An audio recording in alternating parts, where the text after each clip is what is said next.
সুপ্রিয় দর্শক, আসসালামু আলাইকুম রহমতুল্লাহ। আপনাদের সবাইকে স্বাগত জানাচ্ছি এখনকার আলোচনায়। আপনাদের সঙ্গে আছি আমি মোহাম্মদ মুজাহিদুল ইসলাম। দর্শক, মার্কিন প্রেসিডেন্ট ডোনাল্ড ট্রাম্প এবং যুদ্ধমন্ত্রী পিট হ্যাগসেথের ভেতরে প্রচণ্ড রকমের উত্তপ্ত বাক্য বিনিময় হয়েছে। আসলে এই উত্তপ্ত বাক্য বিনিময় কী নিয়ে হয়েছে? বিষয়টা আর কিচ্ছু নয়। ইরানের বিরুদ্ধে যুদ্ধ করতে গিয়ে আমেরিকা যে প্রচুর পরিমাণে অস্ত্র খরচ করেছে এবং এখন তাদের নিরাপত্তা রয়েছে, ঝুঁকিতে রয়েছে, এই বিষয় নিয়ে যুদ্ধমন্ত্রী এবং প্রেসিডেন্টের সাথে উত্তপ্ত বাক্য বিনিময় হয়েছে। মার্কিন যুদ্ধমন্ত্রী পিট হ্যাগসেথের সাথে ট্রাম্পের উত্তপ্ত বাক্য বিনিময় কোথায় হয়েছে? ওই যে যেদিন বলেছিলাম আপনাদেরকে ক্যাম্প ডেভিডে বৈঠক হয়েছিল, সেই বৈঠকেই প্রেসিডেন্ট এবং যুদ্ধমন্ত্রীর মধ্যে উত্তপ্ত বাক্য বিনিময় হয়েছে। এপাশে ইরান মধ্যপ্রাচ্যের দেশগুলোকে আবার সতর্কবার্তা দিয়েছে। ইরান বলছে আমেরিকা যদি কোনো রকম ইরানের উপরে হামলা চালিয়ে থাকে বা চালায়, তাহলে মধ্যপ্রাচ্যের যত গুরুত্বপূর্ণ জ্বালানি স্থাপনা আছে তার সবগুলো ধ্বংস করে দেওয়া হবে। ইরানের হুঁশিয়ারি এটা মধ্যপ্রাচ্যের জন্য। একই সাথে ওমানের সাথে ইরানের হরমুজ প্রণালীর ব্যবস্থাপনা নিয়ে যে সমঝোতা হতে যাচ্ছে বা চূড়ান্ত হয়েছে বলা হচ্ছে, যৌথ ঘোষণা খুব শীঘ্রই আসবে। তাতে পরিষ্কার সিদ্ধান্ত নেওয়া হয়েছে প্রতিটি জাহাজকে 5 থেকে 7% টুল দিতে হবে ইরানকে। এই টুল যদি আদায় করে ইরান এবং ওমান, তাহলে ইরান বছরে যে পরিমাণ অর্থ পাবে এই টুল থেকে বা এই হরমুজ প্রণালী থেকে, যেমন বিশ্বের মধ্যে বড় বড় যে টেকনোলজি কোম্পানিগুলো আছে, যেমন এনভিডিয়া মানে অ্যালফাবেট বা মাইক্রোসফট, গুগল, অ্যাপল, এই সমস্ত কোম্পানি যে পরিমাণ লাভ করে প্রতি বছর তাদের মুনাফা অর্জন করে তার ব্যবসা থেকে, ইরান শুধু হরমুজ প্রণালী থেকেই সেই পরিমাণ লাভ করবে, সেই পরিমাণ অর্থ উপার্জন করবে। এদিকে লোহিত সাগরে আরেকটি সৌদি জাহাজে ইয়ামেনের হুতিরা হামলা চালিয়েছে। এরপরেও লোহিত সাগরে একের পর এক হামলা চালানোর পরেও তেলের দাম কিন্তু কমেছে। কিন্তু তেলের দাম কেন কমেছে? আমার কারণটা কি? সুপ্রিয় দর্শক, এই কয়েকটা বিষয় নিয়ে এখনকার আলোচনা। আশা করি আলোচনা আপনাদের ভালো লাগবে আর আপনারা শেষ পর্যন্ত আমাদের সঙ্গেই থাকবেন। যদি ভিডিও ভালো লাগে তাহলে লাইক করবেন, কমেন্ট করবেন, শেয়ার করবেন এবং আমাদের টেবিল টক নিউজ চ্যানেলটি সাবস্ক্রাইব করে আমাদের পাশেই থাকবেন। বন্ধুরা, চলুন আমরা আজকের আলোচনা বিস্তারিত শুরু করি। আমি আপনাদেরকে প্রথমে বলেছিলাম মার্কিন যুদ্ধমন্ত্রী পিট হ্যাগসেথের সাথে প্রেসিডেন্ট ডোনাল্ড ট্রাম্পের উত্তপ্ত বাক্য বিনিময় হয়েছে। আর সেই বাক্য বিনিময় হয়েছে ক্যাম্প ডেভিডের বৈঠকে। কয়েকদিন আগে ক্যাম্প ডেভিডে যে বৈঠক হয়েছিল, সেই বৈঠকে এই বাক্য বিনিময় হয়েছে। ওই বৈঠকে বসে সিদ্ধান্ত হয়েছিল ইরানের বিরুদ্ধে ভয়াবহ হামলা চালানো হবে। কিন্তু সেই বৈঠকে মার্কিন ভাইস প্রেসিডেন্ট জেডি ভান্স এবং মার্কিন সামরিক বাহিনীর প্রধান জেনারেল ড্যান কেইন, তারা উভয়ই যৌথভাবে বিরোধিতা করেছিলেন এবং তারা দুজন উদ্বেগ প্রকাশ করে বলেছিলেন এই হামলা হলে পরিস্থিতি কী রকম ভয়াবহ দাঁড়াবে। তার মূল কারণ ছিল আমেরিকার হাতে প্রচুর পরিমাণে অস্ত্র কমে গেছে, যা মজুদ ছিল তা কমে গেছে। আর এই কথাটা আর কেউ জানুক আর না জানুক, মার্কিন সামরিক বাহিনীর প্রধান জেনারেল ড্যান কেইন তো জানারই কথা, আর তিনি জানেনও, তাই তিনি বিরোধিতা করেছিলেন। এবং আমি গতকালকের ভিডিওতে আপনাদের বলেছিলাম আমেরিকার বহু সংখ্যক জেনারেলকে ফায়ার করা হয়েছে, অর্থাৎ সেনাবাহিনী থেকে বরখাস্ত করা হয়েছে। অনেককে এই প্রত্যাগ করতে বাধ্য করা হয়েছে, অনেক আবার স্বইচ্ছায় ইজ্জত হারানোর বয়ে প্রত্যাগ করেছেন।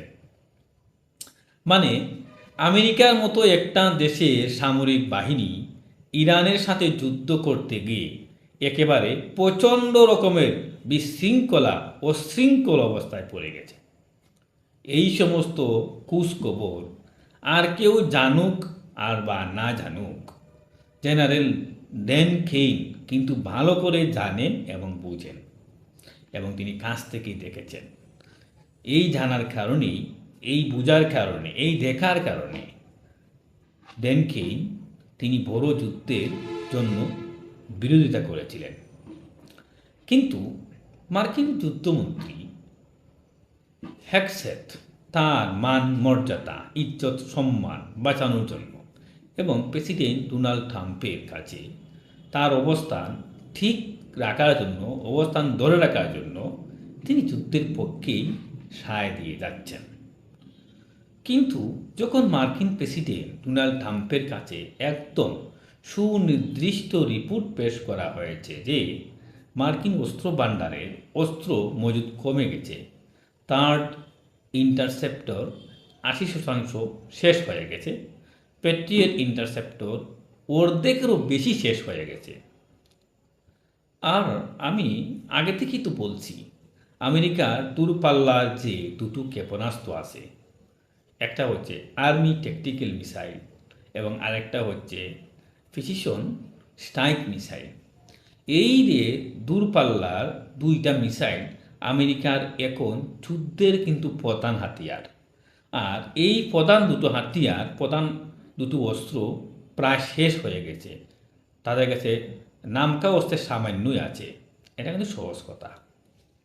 বন্ধুরা, এই অবস্থায় আমেরিকা যদি ইরানের বিরুদ্ধে আবার যুদ্ধ শুরু করতে চায় বা যুদ্ধ শুরু করে, তখন ইরান হয়তো পাল্টা জবাব দিবে। আর হয়তো কি তা, ইরান কিন্তু 100% পাল্টা জবাব দিবে। কিন্তু ইরান যদি পাল্টা জবাব দেয়, তখন আমেরিকা কি করবে? আমেরিকা কি চেয়ে চেয়ে দেখবে?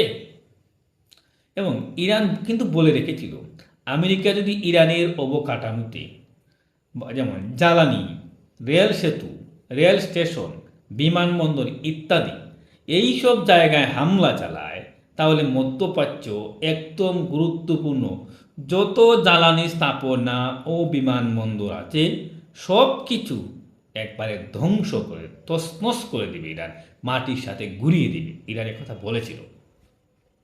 আর এভাবেই তাদের ইরানের প্রস্তুতি ছিল এবং তারা ঘোষণা করেছিল, তালিকাও প্রকাশ করেছিল কি কি ক্ষতি হবে, কোন কোন জায়গায় হামলা করবে।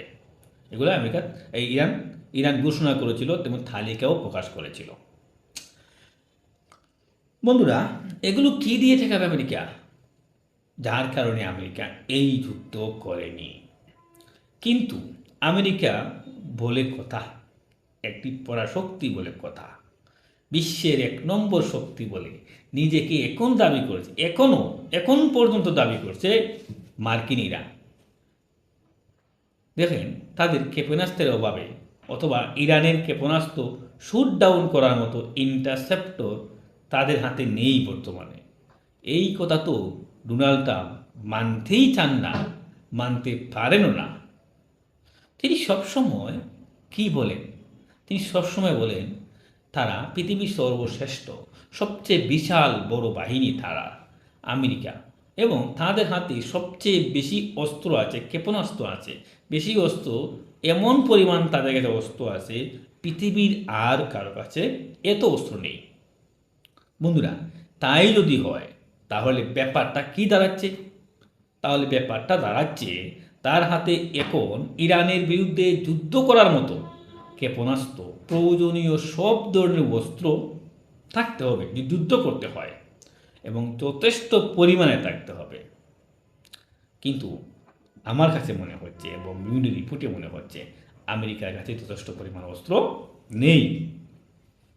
ওই যে আমাদের বাংলাদেশে ঢাকায় লেখা থাকে না, যে চাহিদা মাত্র দিতে বাধ্য থাকিব, এটা কিন্তু একটা কথা, ওরকম আর কি। তে আমেরিকার কাছে অস্ত্র থাকুক আর না থাকুক, তারা বিশ্বের বড় পরাশক্তি। আমেরিকা মনে করে যে সে অর্ডার করবে আর তার অস্ত্র, তার সামরিক বাহিনী রেডি থাকবে এবং শুরু করে দেবে ইরানের বিরুদ্ধে বিশাল বড় যুদ্ধ। আমেরিকা চাইলে এমনও বলতে পারলো যে আলাদা কোনো কিছু তৈরি করতে হলে বলেন কোন ফায়াকুন, কোন হোক ফায়াকুন হয়ে যায়। আমেরিকা যদি পারতো এমনও তারা ভাব দেখাতো। কিন্তু ইরানের পাল্টা প্রতিক্রিয়া কীভাবে থামাবে আমেরিকা, সেই যন্ত্রপাতি তো আমেরিকার কাছে নেই। তাহলে কী করে ইরানের হামলা ঠেকাবে? এই জায়গায় মার্কিন প্রেসিডেন্ট ডোনাল্ড ট্রাম্প সামরিক বাহিনী থেকে মন্ত্রী পরিষদের উপরও ক্ষেপে গেছেন। পিট হেগসেথ যুদ্ধমন্ত্রীর উপরে প্রচণ্ড রকম ক্ষেপে গেছেন এবং হেগসেথ নাকি তিনি তার উপমন্ত্রীর কাঁধে দায় চাপিয়ে দিয়েছেন। মার্কিন প্রেসিডেন্ট ডোনাল্ড ট্রাম্প একদমই কিন্তু বোকা না। এ সমস্ত বিষয় তো বলেছেন। যুদ্ধমন্ত্রীর দায় দায়িত্ব যে কতদূর ক্ষেপণাস্ত্র আছে, কতদূর নেই, কি হবে ইত্যাদি ইত্যাদি। তো এই যুদ্ধমন্ত্রী যদি নিজের দায়িত্ব এড়িয়ে আরেকজন প্রতিমন্ত্রী বা উপমন্ত্রীকে দায়ী করার চেষ্টা করেন বা বললেন যে উনি জানেন, ওই উপমন্ত্রী জানেন, অবশ্য তিনি কিন্তু যুদ্ধমন্ত্রী আর তিনি কিন্তু জানেন না, তিনি উপমন্ত্রীকে ইঙ্গিত করে বলেন উনি জানেন, আমি জানি না। তাহলে যুদ্ধমন্ত্রী থাকার দরকারটা কী? যুদ্ধমন্ত্রী থাকার কী প্রশ্ন আছে? থাকার কি প্রয়োজন আছে? তাই না? আমার কাছে মনে হয় থাকার কোনো প্রয়োজন নাই। এই জায়গায় মার্কিন প্রেসিডেন্ট ডোনাল্ড ট্রাম্প প্রচণ্ডভাবে যুদ্ধমন্ত্রীর সাথে ক্ষেপে গেছেন, যুদ্ধমন্ত্রীর উপর ক্ষেপে গেছেন। বন্ধুরা, আরও কয়েকদিন আগে একটা খবর বের হয়েছিল, আমিও ভিডিওতে বলেছিলাম যে আরও 15 থেকে 20 দিন বা 1 মাস আগে হতে পারে যে ইরানের বিরুদ্ধে আসলে আরও বড় যুদ্ধ করতে চান না মার্কিন প্রেসিডেন্ট ডোনাল্ড ট্রাম্প। আমি একথা বারবার জোর দিয়ে বলেছিলাম, তো আপনারা খেয়াল করে দেখবেন যে আমি বলেছিলাম যে ইরানের সাথে বা মার্কিন প্রেসিডেন্ট জেডি ভ্যান্স বা সেনাপ্রধান ডেনকেইন তারা কখনো চান না বড় যুদ্ধ হোক, বড় যুদ্ধ করতে তারা চান না। আর যুদ্ধের পক্ষে সায় দিয়ে যাচ্ছেন কিন্তু মার্কিন যুদ্ধমন্ত্রী পিট হেগসেথ, তারপরও মার্কো রুবিও যুদ্ধের পক্ষে কথা বলে যাচ্ছেন, সায় দিয়ে যাচ্ছেন। এরা এটা নিয়ে মার্কিন প্রশাসনে ভেদাভেদ তৈরি করেছেন, মতপার্থক্য তৈরি করেছেন, অর্থাৎ বিভাজন সৃষ্টি করেছে, পার্থক্য হয়ে গেছে, আলাদা হয়ে গেছে, প্রশাসনের মধ্যে ফাটল দেখা দিয়েছে। তো সেই আলাপ আলোচনার 15 থেকে 20 দিন বা 1 মাস পরে এসে এখন যখন এই আলোচনা আবার উঠেছে যে ইরানের বিরুদ্ধে হামলা চালালে ইরান যে পাল্টা হামলা করবে বা পাল্টা প্রতিক্রিয়া দেখাবে, ইরান যে ক্ষেপণাস্ত্র ডুন মারবে, যাকে মারবে, সেগুলো ঠেকানোর মতো পর্যাপ্ত ইন্টারসেপ্টর আমেরিকার হাতে নেই এবং তাদের কাছে যা কিছু আছে এগুলো করস করে ফেলা হয়েছে ইতিমধ্যে। কিছুদিন পর ইরান যখন একাধারে মারতে থাকবে, সেগুলো ঠেকানোর মতন কোনো রকম সরঞ্জাম তাদের কাছে নেই। সুতরাং ধরে নেওয়া যায় সেগুলো আর ঠেকাতে পারবে না। বন্ধুরা, আর চীন, রাশিয়া, উত্তর কোরিয়া তো পরেই থাকলো। চীন, রাশিয়া, উত্তর কোরিয়া কিন্তু ভেতরে অন্য লাইনে হাঁটছে। আমি আলোচনা করছি, গতকালকেও বলছি, আমি আবারও বলি, গতকালকেই চীনা বিমান বাহিনী পারমাণবিক অস্ত্রের পরীক্ষা চালিয়েছে। বিমান থেকে কিভাবে চুরা যাবে সেটা, পারমাণবিক অস্ত্র কীভাবে বিমান থেকে চুরা যাবে সেই পরীক্ষা গতকাল চীনা বিমান বাহিনী পরীক্ষা করেছে। ওপাশে জাপানকে প্রচণ্ড রকমের হুমকি দিয়েছে উত্তর কোরিয়া। দুটো বিষয় কিন্তু খুবই ইঙ্গিতপূর্ণ, খুবই গুরুত্বপূর্ণ খবর। সেই জায়গায় ইরানের সাথে যুদ্ধ করতে গিয়ে যদি মার্কিন প্রশাসন সমস্ত অস্ত্র খরচ করে ফেলে, তাহলে চীন, রাশিয়া, উত্তর কোরিয়া এদের বিরুদ্ধে যদি কোনো রকম যুদ্ধ শুরু হয়ে যায় মার্কিনীদের, তাহলে কী করবে, কীভাবে যুদ্ধ করবে? আমেরিকা তো একেবারে রণে ভঙ্গ দেবে। এই জায়গা থেকে মার্কিন প্রেসিডেন্ট ডোনাল্ড ট্রাম্পের মেজাজ খুব খারাপ হয়েছে এবং তিনি মার্কিন যুদ্ধমন্ত্রী হ্যাকসেতের সাথে খুব রাগারাগি করেছেন, উত্তপ্ত বাক্য বিনিময় করেছেন। বন্ধুরা, আমার কাছে কেন যেন মনে হচ্ছে এই যুদ্ধ পরিস্থিতির কারণে মার্কিন যুদ্ধমন্ত্রী পিট হেগসেথকে তার পজিশন থেকে সরিয়ে দিচ্ছেন না কেন? এই যে পরিস্থিতি তৈরি হয়েছে, এতে মার্কিন প্রেসিডেন্ট ডোনাল্ড ট্রাম্প যে লোক, যে টাইপের লোক, যে ধরনের লোক, তাতে এতদিনই তার যুদ্ধমন্ত্রীকে সরিয়ে দেওয়ার মতো কথা, বরখাস্ত করে দেওয়ার কথা, কিন্তু তিনি এখনও দেননি কেন? কারণটা কি? কারণ হিসেবে আমার কাছে মনে হচ্ছে যুদ্ধ পরিস্থিতিটা একটা জায়গায় যাওয়ার পরে, অর্থাৎ একটা সমাধানে যাওয়ার পরে এই কাজটা তিনি করবেন। তবে সমাধানটা কি সহজ হবে? ইরানের পক্ষ থেকে একদম পরিষ্কার করে বলা হচ্ছে যে সমাধান মোটেও সহজ হবে না। বন্ধুরা, কেন সহজ হবে না?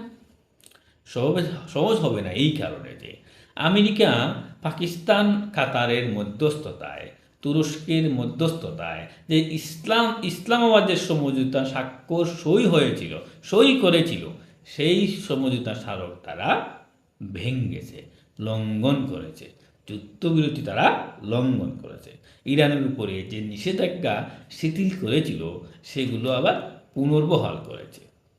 ইরানের বিদেশে যেসব সম্পদ ছিল, টাকা পয়সা আটকে রাখা হয়েছিল, সেগুলো ফেরত দেওয়ার কথা ছিল, সেগুলো এখনও দেয়নি। অর্থাৎ যে সমঝোতা হয়েছিল তার কিছুই বাস্তবায়ন করেনি। আবার এখন আমেরিকা যদি হরমুজ নিয়ে সমাধান চায়, যদি বলে যে আমরা একটা সমাধান করি, আসো ইরানি ভাইরা, আসো আমরা একটা সমাধান করি, আর ইরানকে যদি বলে, তো ইরান তো সর্বপ্রথম বলবে, তুমি তো চুক্তি মানো না রে ভাই, তুমি তো চুক্তি মানো না, তোমার তাকে যাবো কেন? তুমি তো মানো না, তুমি তো সমঝোতা মানো না, তুমি তো প্রতিশ্রুতি মানো না, তুমি তো ওয়াইডা মানো না, তুমি তো বলো, তুমি যা বলো তা করো না, তুমি মুখে যা বলো তা বাস্তবায়ন করো না। ইরান দ্বিতীয়টা বলবে, তুমি যে ইসলামাবাদ সমঝোতা স্মারকে সই করেছিলে সেগুলো আগে বাস্তবায়ন করে দেখাও, তারপর আমার সাথে আলাপ আলোচনা কথা বলো। তখন আমেরিকা কী করবে? অতএব সমস্যার সমাধান খুব একটা সহজ হবে না। এবং আমি আপনাদেরকে বলি, আমেরিকা যদি ইরানের সাথে সমাধান করতে চায়, তাহলে আমেরিকাকে অনেক কিছুই হারাতে হবে। আগেরবার যে ১৪ দফা সমঝোতা সই হয়েছিল, তার প্রত্যেকটা দফা ইরানের পক্ষে ছিল। এবার হয়তো আরও ২-১টা জুড়ে দেবে ইরান, এবং সেগুলোও আমেরিকা মেনে নিতে হবে। বন্ধুরা, সবচেয়ে বড় যে বিষয়টা আমেরিকাকে মানতে হবে সেটা হচ্ছে হরমুজ প্রণালী নিয়ে ইরান ও ওমানের ভেতরে যে ম্যানেজমেন্ট নিয়ে যে চুক্তি হয়েছে বা চুক্তি হচ্ছে, এই চুক্তি মার্কিন প্রেসিডেন্ট ডোনাল্ড ট্রাম্পকে সম্মানের সহিত মানতে হবে। সেই চুক্তিকে কি বলা হয়েছে? সেই চুক্তিতে প্রথমত ও প্রধানত বলা হচ্ছে, হরমুজ প্রণালী কোনো জাহাজ পারস্য উপসাগরে প্রবেশ করবে।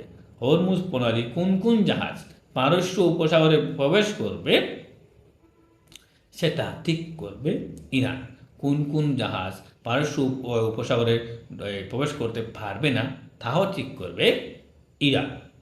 তার মানে কি? তার মানে হচ্ছে সমস্ত পণ্যবাহী জাহাজ পারস্য উপসাগরে যেতে পারবে হরমুজ প্রণালী ব্যবহার করে। কিন্তু যদি ইরান মনে করে যে ওই জাহাজটা ইসরায়েলের, ওই জাহাজটা মার্কিন যুক্তরাষ্ট্রের, বা এই জাহাজটা আমার অমুক শত্রু রাষ্ট্রের, এই দুটো জাহাজ যেতে পারবে না, তাই যেতে পারবে না, কথা নেই, কোনো কথা নেই। ইরান যদি বলে তোমরা ঢুকতে পারবা না, কোনো কথা চলবে না। আর অস্ত্র সামরিক সরঞ্জাম নিয়ে তো ইরান কোনো জাহাজকে হরমুজ প্রণালী পার হয়ে পারস্য উপসাগরে যেতে দেবে না, কখনো দেবে না। তাহলে মধ্যপ্রাচ্যে আমেরিকার যেসব ঘাঁটি আছে এগুলোর একটাও সচল রাখা সম্ভব হবে না। বন্ধুরা, শুধু তাই না, দেখেন কি হয় যদি যুদ্ধবিরতি হয়, আবার সমঝোতার প্রশ্ন আসে এবং এই পরিস্থিতির সমাধানের কথা আসে, তাহলে ইরান সবচেয়ে বড় দুটো প্রশ্ন তুলবে। কি প্রশ্ন সেটা? সেই দুটি প্রশ্ন কি? তারা বলবে, আমাদের নেতা, আমাদের কর্মকর্তাদেরকে তোমরা হত্যা করলে কেন? এর জবাব আগে দেও। আমাদের নেতাকে কেন হত্যা করলে? আমাদের শিশুদেরকে কেন হত্যা করলে? আমাদের নেতাদেরকে কেন হত্যা করলে? আমাদের সরকারি বেসরকারি কর্মকর্তাদের কেন হত্যা করলে? এর জবাবটা আগে দেও। আরেকটা প্রশ্ন ইরান অবশ্যই করবে, তোমরা কোন কারণে এখানে সামরিক ঘাঁটি রাখো? তোমাদের ঘাঁটি মধ্যপ্রাচ্য থেকে সরাও। এই প্রশ্নগুলোর সমাধান কি? আমেরিকার হাতে কি এই প্রশ্নগুলোর সহজ সমাধান আছে? সেই ক্ষেত্রে মূলত আমেরিকার জন্য বড় রকমের সমস্যা অপেক্ষা করছে। এই সমস্যার সমাধান যে সহজে করতে পারবে না, এবং ফাইনালি তাকে এখান থেকে, আমার কাছে মনে হয় কি, যে অনেকটা অপমানজনক হয়ে বের হয়ে যেতে হবে। বন্ধুরা, হরমুজ প্রণালী নিয়ে ইরান এবং ওমানের সাথে যে চুক্তি হচ্ছে, তাতে ইরান হরমুজ প্রণালী ব্যবহারকারী জাহাজকে ঢুল দিতে বাধ্য থাকবে। এটা ইরান সহ বিশ্ববাসীকে মেনে নিতে হবে। এটাই মাস্ট বি, এটাই ফাইনাল। বন্ধুরা, হরমুজ প্রণালী টুল হবে 5 থেকে 7%। এখনও মনে হয় বিষয়টা চূড়ান্ত হয়নি, বা এমনও হতে পারে যে কোনো জাহাজের জন্য 5% হতে পারে, কোনো জাহাজের জন্য 7% হতে পারে, কোনো জাহাজের জন্য 6% হতে পারে। এটা নির্ভর করবে পণ্যভেদে, পণ্যের মূল্য বুঝে টুল দিতে হবে। তো সেই হিসাবে দেখা যাচ্ছে এই যুদ্ধের আগে যে পরিমাণে প্রতিদিন হরমুজ প্রণালী দিয়ে জাহাজ চলাচল করত, সেই হিসাব যদি করা হয়, সেরকম পরিস্থিতি যদি আবার তৈরি হয়, আবার ফিরে আসে, তো বটেই, তাহলে প্রতিদিন ইরান ইরান এই হরমুজ প্রণালীর টুল বাবদ যে পরিমাণ টুল আদায় করবে, যে পরিমাণ মুনাফা অর্জন করবে, যে পরিমাণ টাকা আয় করবে, সেটা শুনলে আপনার মাথা খারাপ হয়ে যাওয়ার মতো অবস্থা হবে। ধরুন, আপনারা মনে করুন একটা জাহাজে 2 মিলিয়ন ব্যারেল তেল যাচ্ছে। সেই জাহাজ থেকে 7% টুল যদি নেওয়া হয়, তাহলে একটা জাহাজ থেকে টুল আসবে $11 মিলিয়ন, অর্থাৎ 110 কোটি টাকার সমতুল্য একটা জাহাজ থেকে আয় হচ্ছে। এভাবে যদি আমরা হিসাব করি যে যে পরিমাণে বছরে জাহাজ চলাচল করে এই হরমুজ প্রণালী দিয়ে, তাতে প্রতিদিন ইরান হরমুজ প্রণালী থেকে $385 মিলিয়ন টুল আদায় করতে পারবে প্রতিদিন। আর এই হিসাবে $100 বিলিয়ন বেশি টুল আসবে পায় ইরানের হাতে। এই পরিমাণ টাকা কী পরিমাণ জানেন আপনারা? মানে এই পরিমাণ টাকা কী পরিমাণ আমরা তো সবাই জানি। ইনভিডিয়া কি বিরাট বিশাল technology company. Nvidia, Alphabet, Microsoft, Apple, এই সমস্ত কোম্পানি 35 বিলিয়ন থেকে $100 বিলিয়ন ভেতরে লাভ করে প্রতি বছর। ইরান প্রতি বছর হরমুজ প্রণালী থেকে টুল তুলবে $100 বিলিয়ন কাছাকাছি। অর্থাৎ ধরুন, মাইক্রোসফট যে পরিমাণ ইনকাম করবে প্রতি বছরে, তেমনি ইরান হরমুজ প্রণালী থেকে ইরান সেই পরিমাণ ইনকাম করবে প্রতি বছর। এই টুল তুলতে ইরানের খুব খরচ হবে না, একদমই কম খরচ হবে। বলা হচ্ছে 97% প্রফিট থাকবে, 100 ভাগের মধ্যে 97 লাভ থাকবে, 3% মানে ব্যয় হবে। এবং বলা হচ্ছে বছরে হরমুজ প্রণালী থেকে যে পরিমাণে টুল আদায় করতে পারবে ইরান, সেটাই ইরানের মোট জিডিপির 1/3 পায়। ভাবুন একবার, বিপুল অঙ্কের অর্থ। এবং এই শর্ত আমেরিকা সহ বিশ্ববাসীকে মেনে নিতে হবে। এই শর্ত ছাড়া ইরান হরমুজ প্রণালী খুলবে না। এই যে হরমুজ প্রণালী থেকে টুল আদায় করবে ইরান, এটা সুয়েজ খাল থেকে 15 থেকে 20 গুণ বেশি হবে মোট টুল। কারণ সুয়েজ খাল দিয়ে তো অত পরিমাণে জাহাজ যায় না। যত পরিমাণে জাহাজ বের হয় হরমুজ প্রণালী দিয়ে, তত পরিমাণে তেলবাহী জাহাজ সুয়েজ খাল দিয়ে যায় না। কারণ বেশিরভাগ জাহাজ এশিয়ার দিকে যায় হরমুজ প্রণালী থেকে। বন্ধুরা, তো যাই হোক, আমরা আলোচনা করছিলাম সেই মার্কিন প্রেসিডেন্ট ডোনাল্ড ট্রাম্প বনাম পিট হেগসেস দ্বন্দ্ব নিয়ে। সেখান থেকে এই সংকট সমাধান করতে গেলে কি কি হবে, এই প্রসঙ্গগুলো এলো। ওই দ্বন্দ্বের ব্যাপারে কিছু কথা আছে, সেগুলো আপনাদেরকে বলতে হবে। এই দ্বন্দ্বের ব্যাপারে যখন খবর প্রচার হচ্ছে, খবর বের হয়েছে, ইসরায়েলের গণমাধ্যমে এসেছে, এরপরে আমেরিকার গণমাধ্যমেও এসেছে, তাছাড়া হোয়াইট হাউসের পক্ষ থেকে বলা হচ্ছে এই কথাটা একদম ভুয়া খবর, এটা মিথ্যা খবর। কিন্তু খবরটা যদি মিথ্যা হয়, আমেরিকার যে সমস্ত গুরুত্বপূর্ণ পত্রিকা তারা তাদের বিশ্বস্ততা ওই দেশের পাঠকদের কাছে কীভাবে ধরে রাখবে? এটা একটা প্রশ্ন না? সবচেয়ে মজার যে বিষয় হচ্ছে সেটা হচ্ছে একজন সামরিক কর্মকর্তা এনবিসি নিউজকে বলেছেন যে ইরান যুদ্ধ করতে গিয়ে আমরা হয়তো ট্যাকটিক্যালি কিছু সুবিধা পেয়েছি, কিন্তু বাস্তব কথা হচ্ছে রাজনৈতিক দিক নির্দেশনার অভাবে আমরা স্ট্র্যাটেজিক্যালি পরাজিত হয়ে যাব। তিনি খুব কঠিন কথা বলেছেন। বন্ধুরা, আমি সহজ করে বলি আপনাদেরকে। সেটা হচ্ছে আমেরিকাকে খুব অপমানজনকভাবে মধ্যপ্রাচ্য থেকে চলে যেতে হবে, মধ্যপ্রাচ্য থেকে পরাজয় বরণ করতে হবে এবং সেখান থেকে চলে যেতে হবে। কারণ এমন একটা শক্তির সাথে লড়াই করতে এসেছে আমেরিকা, তারা জানতোই না যে এটা ঘুমান্ত নয়, এটা ঘুমন্ত ভাগ, এটা শিশু নয়, এটা ঘুমন্ত বাঘ। পাশাপাশি তারা শুধুমাত্র গায়ের শক্তি দিয়ে কথা বলে। আমেরিকার যে সমস্ত প্রযুক্তির মোকাবেলা করার প্রয়োজন, সেরকম মোকাবেলা করার প্রযুক্তি হাতে নিয়েই যুদ্ধে নেমেছে ইরান। ফলে এখান থেকে সমাধান সহজ হবে না। অতএব মধ্যপ্রাচ্যের গাঁটি আমেরিকাকে ছাড়তেই হবে। যা পরিস্থিতি দাঁড়িয়েছে, মধ্যপ্রাচ্য গাঁটিগুলো আমেরিকাকে ছাড়তেই হবে, এটা কোনো বিন্দুমাত্র টাকার সুযোগ নেই। এবং মার্কিন প্রেসিডেন্ট ডোনাল্ড ট্রাম্প যতই বলুন খুব ভালোভাবে এগুচ্ছে আলোচনা, একটা চুক্তি হয়ে যাবে, চুক্তি না করলে বিরাট বড় রকমের আঘাত করব, এই সমস্ত যত কথাই বলুন না কেন, ইরান যেভাবে এগুচ্ছে সেভাবেই এগুতে হবে, এর বাইরে লাভ হবে না। এবং এর বাইরে যেতে গেলে আমেরিকার সেনাবাহিনী বা সেনাঘাঁটি এবং মধ্যপ্রাচ্যের যত গুরুত্বপূর্ণ ইনফ্রাস্ট্রাকচার আছে সব ধ্বংস করে দেবে ইরান। এবং এই ঝুঁকিটা অন্তত পারস্য উপসাগরীয় আরব দেশগুলো নেবে না। ফলে মধ্যপ্রাচ্যের পরিস্থিতি কোনো মতেই আমেরিকার অনুকূলে নয়, আমেরিকার পক্ষে থাকবে না। বন্ধুরা, শুধু তাই না, আরও অনেক কিছু এই অঞ্চলে পাল্টানো শুরু হয়েছে। আমি আশা করছি সেটা নিয়ে আজ রাতের ভিডিওতে সময় পেলে আলোচনা করব।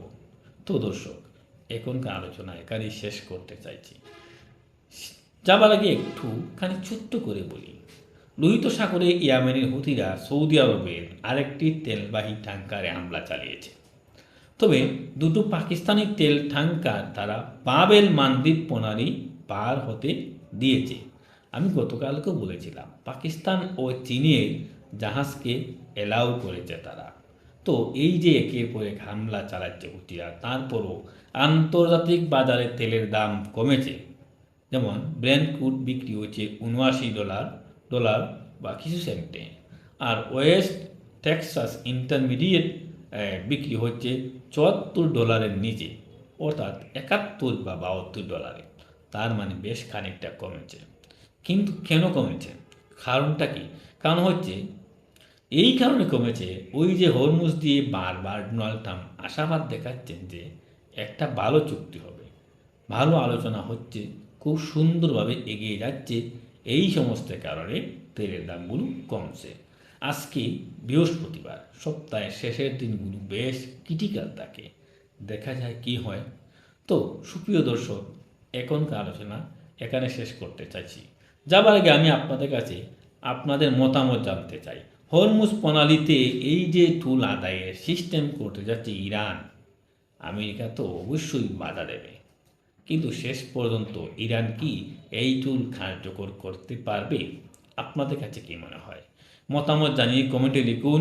আর ভিডিও ভালো লাগলে লাইক করুন, কমেন্ট করুন, ফলো আমার চ্যানেলটি সাবস্ক্রাইব করুন। আমি আবারও বলি, কমেন্ট শেয়ার আমাদের টেবিল টক নিউজ চ্যানেল সাবস্ক্রাইব করবেন, আমাদের পাশে থাকবেন।